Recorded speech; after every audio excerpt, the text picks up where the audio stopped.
Bonjour bien-aimés, bonjour tous ceux qui me regardent. Vraiment, je suis très encore heureux ce matin de vous envoyer mes vidéos, d'être encore sur votre écran, devant votre ordinateur, sur votre ordinateur. Partout vous êtes au bureau, dans votre voiture, n'importe où vous êtes en train de me regarder, vraiment je suis très heureux de vous parler. Actuellement d'un sujet très spécial. Je veux parler de toutes ces personnes qui sont des ministres de Dieu, des ministres de Dieu, je parle des pasteurs, des serviteurs de Dieu, qui veulent entrer dans le ministère de Dieu, ou bien qui se préparent à entrer dans le ministère de Dieu, d'autres personnes qui sont en train de douter de l'appel de Dieu sur leur vie. Je voudrais un thème très spécial pour tout le monde. Avant de passer l'information, de passer l'enseignement, il faut que je puisse prier, remettre toutes ces choses que je dois dire dans les mains de Dieu. Prions. Père, je remercie encore ce matin de m'avoir donné cette opportunité de partager ces secrets, ces enseignements avec mes frères, avec le monde entier. Je recommande encore, Seigneur, toutes ces paroles que je vais dire encore dans le sens de Jésus-Christ. Je recommande toutes ces vidéos dans le sens de Jésus. Je plonge toutes ces paroles qui vont être diffusées. N'importe quelle parole, n'importe quelle personne qui vont écouter à travers ma bouche, à travers cette vidéo, qui soit impactée et qui puisse lui donner une solution, donner une nouvelle opportunité afin de pouvoir entrer dans sa destinée. Au nom puissant de Jésus, j'ai prié. Amen. Les 13 principes pour réussir le ministère. Beaucoup de gens ont déjà eu l'appel, ils ont eu des formations, ils ont été dans l'école biblique.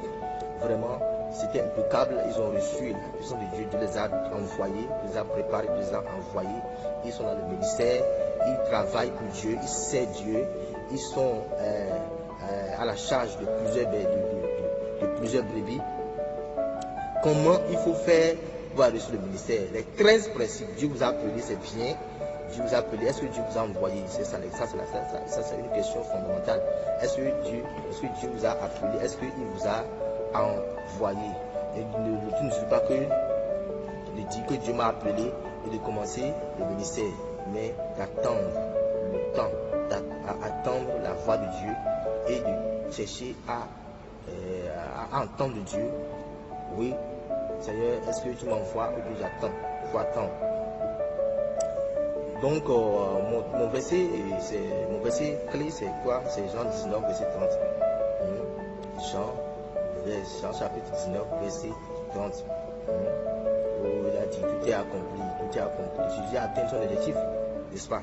Jésus, après avoir souffert, il a suivi beaucoup de coups, beaucoup de souffrances. Mais il a dit, il faut atteindre l'objectif. Il faut atteindre l'objectif dans l'humanité. Il y a aussi ça. Première chose, j'ai 13 principes pour vous, pour réussir le ministère. Je ne veux pas beaucoup tarder, il faut rapidement parce que la vidéo sera très longue. D'abord, il faut connaître celui qui vous envoie. Vous savez ce qui vous envoie. Qui vous envoie? Est-ce que c'est Satan ou est-ce que c'est Dieu? Est-ce que c'est Dieu même qui vous envoie?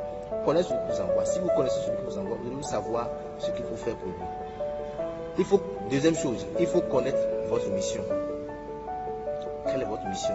Dieu vous a appelé pour faire quoi? Dieu vous a appelé pour. Donc, il faut connaître votre mission. Troisième chose, il faut connaître votre temps.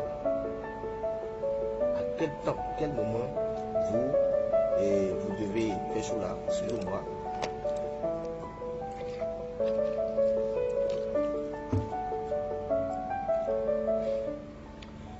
Connaître son temps. Quatrième chose, il faut connaître le lien, le lieu de votre appel. Jésus-Christ connaît son lieu de son appel. Vous comprenez? Connaître le lieu de son appel. Où est-ce que Dieu m'a appelé? Dans quelle région? Dans quel pays? Dans quel département? Vous devez connaître votre lieu de votre appel. Cinquième chose, il faut épouser la conjointe ou bien le conjoint de votre destinée. Sinon, ce serait très difficile dans le ministère. Épouser la femme ou bien l'homme de votre destinée. C'est ça qui est la conjointe ou bien le conjoint. Après, je vais vous montrer comment se marier avec votre conjoint de votre destinée. Vous aurez beaucoup de vidéos il suffit de vous abonner à ma page YouTube et tapez seulement sur YouTube Ignace Anangonou et vous allez voir toutes mes vidéos.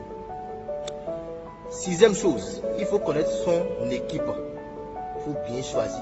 Vous êtes dans le ministère, quand vous travaillez, il faut connaître votre équipe. Vous voyez, il faut bien choisir son équipe de travail, connaître son équipe qui va travailler avec vous. Septième chose, il faut payer le prix du ministère.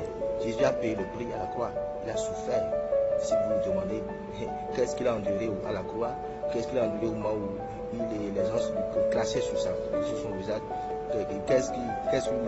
il va vous dire beaucoup de choses, mais il a souffert, mais il n'a pas réagi au moment où on le frappait. Il a subi les coups. Quand vous arrivez à subir les coups, vous allez entrer dans votre succès, dans votre destinée. C'est huitième chose maintenant, il faut recevoir l'onction du ministère. Quand Dieu vous a appelé, vous avez reçu sa mission, votre mission, vous devez recevoir l'onction du ministère. C'est-à-dire quoi? Le véritable onction du ministère. Sur quoi votre appel est basé? C'est ça l'onction. Vous devez recevoir cette onction. Neuvième chose maintenant, vous allez avoir des stratégies dans le ministère, avoir la sagesse, la connaissance qu'il faut. Jésus-Christ demande de l'eau. Regardez la sagesse que Jésus-Christ a fait avec cette femme samaritaine. Il a demandé de l'eau à cette femme. Regardez la sagesse. Et enfin, il a fait quoi? La femme a demandé enfin si c'est vraiment cette eau. Vous me demandez cette eau pour que je ne vienne plus puiser ici. Voilà, il faut avoir des stratégies dans le ministère, la sagesse, la connaissance. Vous voyez, il faut recevoir les stratégies venant de Dieu et les appliquer. Aller à la face, devant la face de Dieu, demander les stratégies. Seigneur, qu'est-ce qu'il faut faire? Seigneur, qu'est-ce qu'il faut faire dans tel domaine? Et comment il faut gérer les choses pour que Dieu vous aide, Dieu vous donne les moyens, Dieu vous donne les stratégies. Dieu est un Dieu miséricordieux, il est capable, Dieu a une onction, vraiment vaste.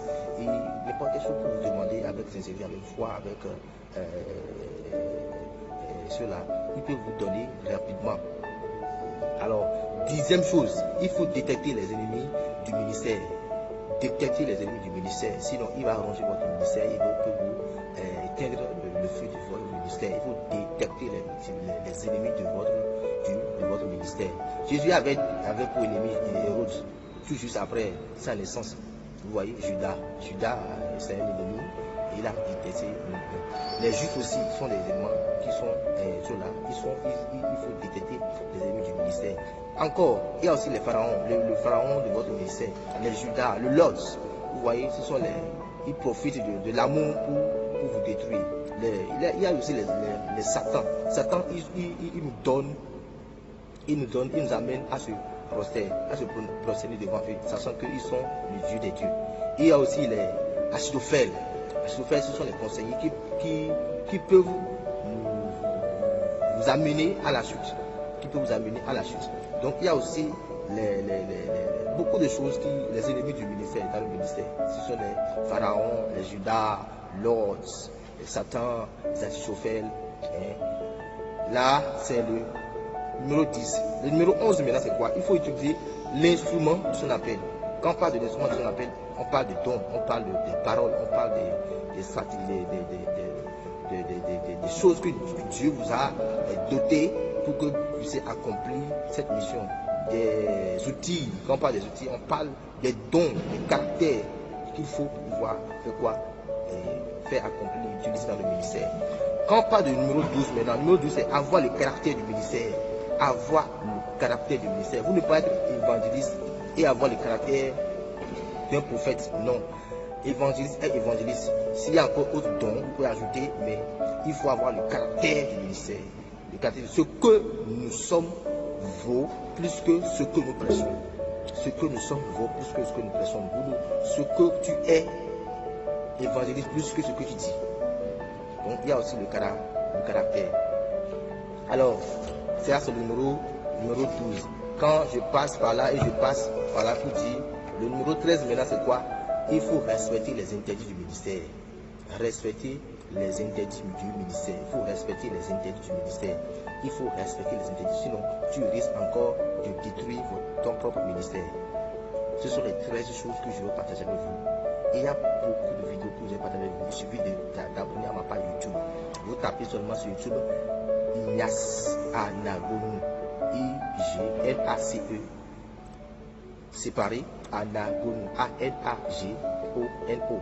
Et vous partagez, vous abonnez et toutes mes vidéos seront à votre portée. Merci beaucoup de m'avoir écouté. Votre serviteur Ignace. Je vous en prie, nous sommes ensemble. Si vous voulez m'envoyer n'importe quelle chose, envoyez ça. Je veux n'importe quel sujet que vous voulez qu'on discute. N'importe quel problème dans lequel vous êtes, je peux vous donner avec l'aide de Dieu, avec l'aide de l'Esprit Saint.